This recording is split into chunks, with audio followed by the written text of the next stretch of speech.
Lembaga Penerbangan dan Antariksa Nasional LAPAN mulai serius untuk mencari kehidupan lain atau alien dan tempat layak huni selain bumi. Rencana itu akan dilakukan di Observatorium OPNAS Gunung Timau, Kupang, Nusa Tenggara Timur, NTT. Saat ini Observatorium Nasional untuk mengamati kehidupan di luar bumi itu masih dalam proses pembangunan yang direncanakan akan mulai beroperasi pada tahun 2021 mendatang. Program penelitian eksoplanet dan pencarian kehidupan di luar bumi bisa dilakukan setelah Observatorium Nasional Timau di Nusa Tenggara Timur beroperasi. Menurut keterangan LAPAN, Gunung Timau dipilih sebagai lokasi Observatorium Nasional berdasarkan hasil studi selama 5 tahun. Kawasan itu dinilai memiliki waktu langit cerah paling banyak dalam setahun dibanding tempat-tempat lain di Indonesia. Proyek itu berada pada ketinggian 1.300 meter di atas permukaan laut. Lokasinya cukup jauh dari permukiman penduduk yang biasanya menyebabkan polusi cahaya dan polusi udara sebagai gangguan pengamatan astronomi. Untuk mendeteksi kehidupan di luar bumi, OPNAS bakal menggunakan teleskop besar dengan cermin majemuk berukuran 3,8 meter. Teleskop itu diklaim merupakan kembaran dari teleskop Seimei milik Universitas Kyoto, Jepang. Untuk membangun OPNAS, pemerintah mengucurkan anggaran hingga 340 miliar rupiah dari APBN. Dan saudara, seperti apa program pemerintah untuk mengetahui kehidupan baru atau planet layak huni selain di bumi? Pagi ini kita sudah terhubung langsung secara virtual dengan Profesor Dr. Thomas Jamaluddin, Kepala Lembaga Penerbangan dan Antariksa Nasional LAPAN. Selamat pagi, Prof. Jamal. Sehat, Prof? Selamat pagi. Assalamualaikum. Waalaikumsalam warahmatullahi wabarakatuh. Prof, sebenarnya kalau kita track back atau kami track back ke belakang, ini isunya sudah cukup lama ya, pembangunan observatorium di Kupang, NTT. Tapi beberapa hari ke belakang ini ramai katanya LAPAN mau cari alien, Prof. Apa yang bisa diklarifikasi, Prof?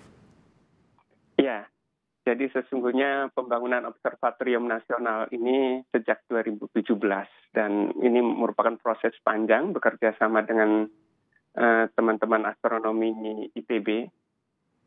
Pertama dicari lokasi yang paling baik dari segi cuacanya, dari segi polusi cahayanya, kemudian dari segi aksesibilitas dan beberapa parameter yang lain. Akhirnya ditemukan di Gunung Timau, Kupang, ini adalah lokasi yang terbaik. Kemudian kami menyiapkan proposalnya dan diajukan kepada pemerintah, kemudian mendapatkan dana untuk program multi-years atau tahun jamak. Jadi mulai dari 2017 sampai dengan 2020. Programnya bukan sekedar untuk astronomi sesungguhnya. Kami menyebutnya sebagai pengembangan kapasitas iptek dan pemberdayaan wilayah timur Indonesia. Okay. Mengapa pemberdayaan wilayah timur Indonesia? Karena dengan dibangunnya observatorium nasional dan pusat sains, jadi bukan hanya observatoriumnya, ada juga pusat sains di dekat kota Kupang, itu diharapkan bisa meningkatkan kapasitas pendidikan di NTT khususnya dan wilayah timur Indonesia pada umumnya. Dan kemudian juga dengan adanya observatorium nasional dan kawasan di sekitar observatorium nasional itu akan dan sudah dicanangkan oleh pemerintah daerah menjadi Taman Nasional Langit Gelap. Ini nanti diharapkan juga bisa mendorong aktivitas ekonomi tanpa mengganggu keberadaan observatorium nasional. Oke, jadi selain tadi akan ada banyak penelitian terkait dengan astronomi, tapi juga dapat berdampak positif kepada wilayah sekitarnya begitu, Prof, ya, kurang lebih? Dari sisi edukasi maupun dari pariwisata mungkin ya? Iya, mestinya seperti itu. Karena kalau sebut saja kita hanya mengejar dari aspek peningkatan kapasitas ipteknya, itu seolah-olah tujuannya hanya untuk pengembangan ipteknya. Dampak pada masyarakat sekitarnya itu seolah-olah tidak ada. Nah, kami ingin menggabungkan supaya masyarakat sekitar itu juga mendapatkan manfaat dan tentu nantinya akan mendukung program nasional ini. Oke, Prof, sebelum lebih teknis ke proyeknya sendiri dan apa yang kemudian nanti akan diteliti begitu programnya apa saja, sebenarnya latar belakang dari proyek ini, rencana proyek ini awalnya seperti apa sih, Prof? Kenapa kemudian ini menjadi penting bagi Indonesia? Ya, kita tahu bahwa Indonesia sudah mempunyai observatorium POSHA di Lembang. Dan ini merupakan observatorium yang sangat penting di langit selatan. dan ini yang dibangun tahun 1923, jadi sudah hampir 100 tahun. Nah, Observatorium Bosa ini yang kontribusinya untuk pengamatan langit selatan sudah dianggap luar biasa pada zamannya dahulu. Ya. Saat ini sudah mengalami polusi cahaya yang cukup parah. Perkembangan kota Bandung dan kota Lembang itu menyebabkan polusi cahaya sudah sangat mengganggu pengamatan untuk objek-objek yang redup. Oke. Pengamatan galaksi, pengamatan komet, pengamatan asteroid itu sudah sangat susah dilakukan di Observatorium Bosa ini. Maka kemudian teman-teman dari astronom ITB mencari lokasi. Ada puluhan lokasi di seluruh wilayah Indonesia. Ini dicoba untuk diteliti kondisi iklimnya, kemudian dari polusi cahayanya. Ya, Dari segala perspektif lah, Prof, ya? Iya, ditemukan Gunung Timau ini. Ya. Jadi, Udah berapa lama, Prof, sebenarnya? Maaf kalau saya potong sedikit. Ini awal risetnya hingga ditemukan di Gunung Timau ini sudah berapa lama? Dari awal sekali? Itu saya kira mulai dari awal-awal tahun 2000-an ya. Itu sudah mulai ada. Berarti sudah lama sekali ya hitungannya, Prof, ya? Sejauh ini, Prof, proyeknya sendiri sudah sejauh apa perkembangannya dan kapan targetnya ini bisa beroperasi kemudian? Iya, jadi setelah mencari lokasi, kemudian kami menentukan spesifikasi teleskopnya. Dan kemudian dengan memperhitungkan dana dan sebagainya, kami kemudian pilih teknologi baru dari Kyoto University, teleskop berukuran 3,8 meter, dan ini akan menjadi teleskop terbesar di Asia Tenggara. Dan proyek itu kemudian setelah mendapatkan persetujuan dari pemerintah, kemudian mulai dilaksanakan 2017. Dan semula targetkan tahun 2020 ini akan selesai.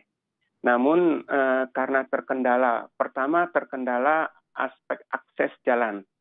Karena akses jalan ke Gunung Timau untuk membawa peralatan berat untuk pembangunan kubahnya, kemudian nanti teleskopnya, itu perlu jalan yang cukup baik. Dari akses ini masih juga mengalami kendala ya. Nah, Prof, sekarang saya mau masuk ke sini. Di dunia, sejauh apa kemudian penelitian ini sudah dilakukan? Saya berbicara mengenai penelitian spesifik astronomi yang kemudian memperlihatkan bahwa ada potensi kehidupan di luar bumi begitu, di eksoplanet kalau saya baca begitu, Prof, ya. Kalau di dunia sendiri sudah sejauh apa perkembangannya, sudah ditemukankah dan bagaimana di Indonesia? Apakah sudah juga mengarah ke sana? Iya, dengan teleskop 3,8 meter ini banyak hal yang bisa dilakukan. Selain pengamatan objek-objek yang biasa diamati, galaksi, kemudian planet, asteroid, komet, dan kemudian struktur besar galaksi dan fisika bintang secara umum. Ada suatu tantangan yang menarik dan saat ini menjadi tren internasional, itu untuk mencari planet-planet di luar tata surya atau yang disebut sebagai eksoplanet. Dan ini sudah dilakukan oleh observatorium besar yang mempunyai teleskop besar dan juga observatorium antariksa. Besar. Jadi, itu parameternya berapa, Prof? Umumnya di atas 3 meter ya. Oke, berarti di Indonesia ini tadi ya dikatakan terbesar se Asia Tenggara itu ya, Prof, ya? Iya, jadi dengan sebut saja kita mempunyai teleskop 3,8 meter, nanti kita akan berpeluang untuk berpartisipasi dalam pencarian eksoplanet ini. Karena ini suatu hal yang menantang dari segi ilmiahnya dan kontribusinya juga sangat luar biasa. Memang kemudian pencarian eksoplanet atau khususnya mencari planet-planet yang mirip bumi, yang masuk dalam yang disebut sebagai habitable zone, zona layak hidup, itu tidak terlalu jauh dari bintangnya, sehingga tidak terlalu panas dan juga sehingga tidak terlalu dingin, dan juga tidak terlalu dekat dari bintangnya agar tidak terlalu panas. Baik. Nah, itu menjadi satu tantangan, dan yang bahasa di media kemudian mencari alien itu sesungguhnya bahasa media untuk sebut aja untuk pencarian planet-planet di luar bumi yang layak huni. Oke, mungkin juga agar kemudian masyarakat menangkapnya mungkin lebih mudah juga kalau di media ataupun di netizen begitu ya, bilang bahwa mencari alien mungkin mencari sesuatu di luar sana yang jarang memang orang awam dengar juga. Prof, tapi kalau dari apa yang kami baca juga bahwa sudah ada 20 lebih ya planet kemudian di luar bumi, di luar tata surya juga yang layaknya di planet bumi ini begitu. Apakah itu betul dan apakah sejauh ini Indonesia juga memiliki irisan untuk juga bersama-sama mengedepankan ide begitu bersama dengan negara lain untuk mencari planet-planet yang layak huni ini, Prof? Iya, jadi sampai saat ini Indonesia belum berpartisipasi karena teleskop yang kita miliki ini masih teleskop yang belum memadai untuk pencarian eksoplanet tersebut. Nanti setelah Observatorium Nasional dengan teleskop 3,8 meter, tentu para astronom Indonesia akan lebih aktif lagi. Nah, terkait dengan berapa banyak sih yang sudah ditemukan planet yang layak hidup, layak untuk kehidupan. Selama ini memang belum banyak, baru ada beberapa kandidat-kandidat yang baru disebut aja diestimasi bahwa suhunya itu memungkinkan air dalam kondisi cair. Artinya mirip bumi. Karena syarat untuk mencari kehidupan setidaknya 3. Pertama harus ada sumber energinya, yaitu tentu bintang.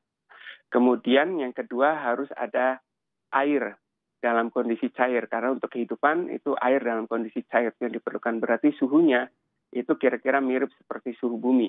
Tidak terlalu dekat dengan bintangnya dan juga tidak terlalu jauh dari bintang induknya. Kemudian yang tantangan yang lebih rumit lagi itu adalah mencari bukti apakah di planet tersebut ada unsur-unsur organiknya. Tentu ini menjadi tantangan ilmiah yang berikutnya. Tetapi kalau kita sudah mempunyai teleskop besar, tentu kita berharap para astronom Indonesia bisa berpartisipasi lebih aktif lagi. Baik, tentunya kita semua harapkan ini proyeknya bisa lancar, kemudian tentunya harus juga dapat memberikan manfaat bagi masyarakat luas di Indonesia tentunya, Prof ya. Profesor Dr. Thomas Jamaluddin, Kepala Lembaga Penerbangan dan Antariksa Nasional atau LAPAN, terima kasih pagi ini sudah mau disapa oleh Sapa Indonesia Air Pekan. Terima kasih, Prof.